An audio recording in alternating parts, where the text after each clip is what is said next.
जुड़ी हुई बिहार चुनाव से पहले एसआईआर पर घमासान जारी है। वहीं आज सुप्रीम कोर्ट ने भी इस पर टिप्पणी की है। सुप्रीम कोर्ट ने कहा है कि एसआईआर वोटर्स के खिलाफ नहीं है। एसआईआर को लेकर बिहार को बदनाम करने की कोशिश ना हो। एसआईआर वोटर फ्रेंडली है।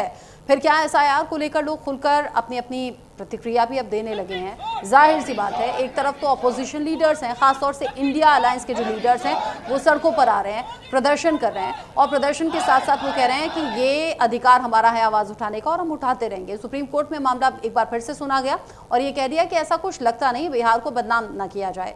सुप्रीम कोर्ट की टिप्पणी के बाद में मेरी सहयोगी ने बीजेपी सांसद प्रदीप कुमार से इस बारे में बात भी की है। सुन लेते हैं क्या कहा।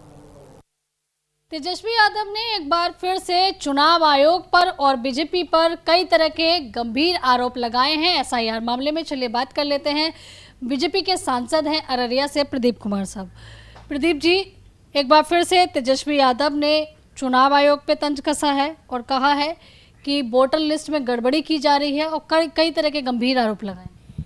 देखिए, तेजस्वी यादव और राहुल जी दोनों को यह ताकत नहीं कि सरकार को घेरें, तो मुद्दा कुछ है नहीं। फिर से एक बार एसआईआर के नाम पर पूरे देश और राज्य को गुमराह कर रहा है।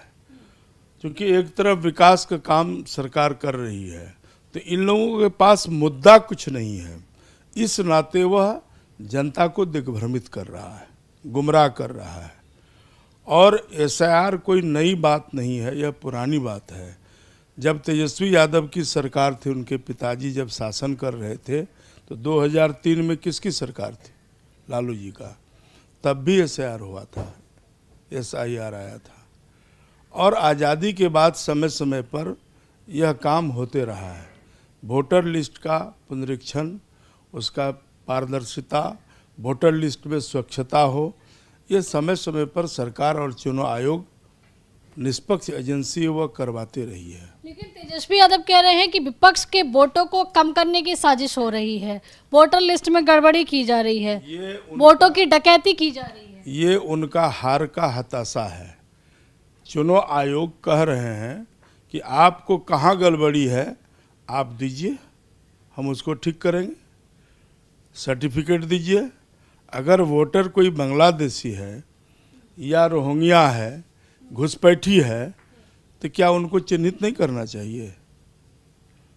अगर हिंदुस्तान के वोटर हैं कोई, चाहे किसी भी मजहब के लोग मानने वाले हों, पूजा पद्धति कुछ भी हो सकता है, तो हिंदुस्तान के जो लोग हैं उसको डरने की बात नहीं है।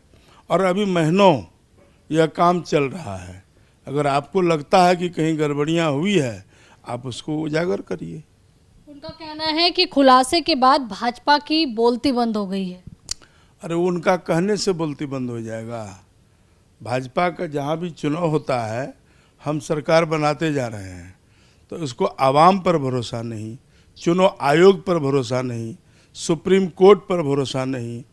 तो लोकतंत्र मजबूत हो, स्वच्छ हो, इसीलिए वोटर लिस्ट का पुनरीक्षण का काम होता रहता है।